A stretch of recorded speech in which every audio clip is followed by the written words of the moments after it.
यहाँ सानोले ठुलोलाई खुट्टा ढोग्ने चलन रहेछ। संस्कार अनुसार चाहिँ पाएको मान्छेलाई सँग चाहिँ आशीर्वाद लिने।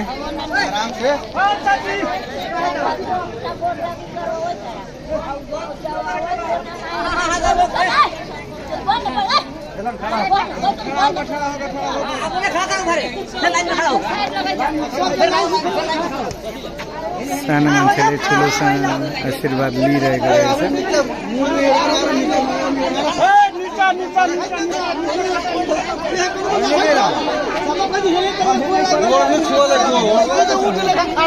सबले एक आपसमा आशीर्वाद लिने, सबजनाले चाहिँ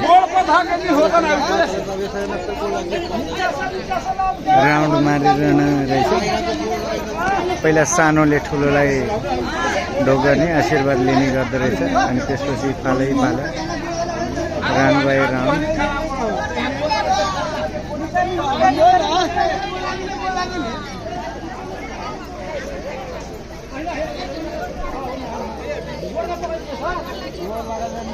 पहिला सानो बच्चाले ठुलो मान्छेलाई, पछि ठुलो मान्छेले बच्चालाई हामीहरूको पाली आउँछ।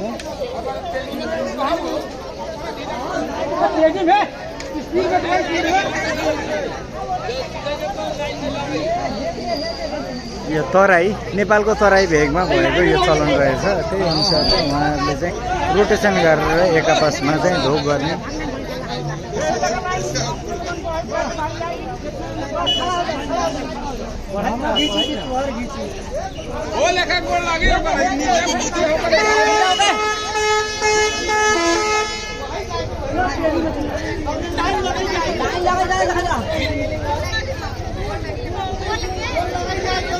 कस्तो राम्रो परम्परा, ठुलोदेखि सानोसम्म सबको एकापट्टिमा आशीर्वाद लिने, बाँडाबाँड गर्ने।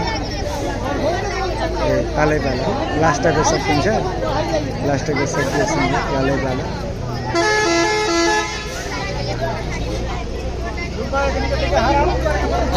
वही गई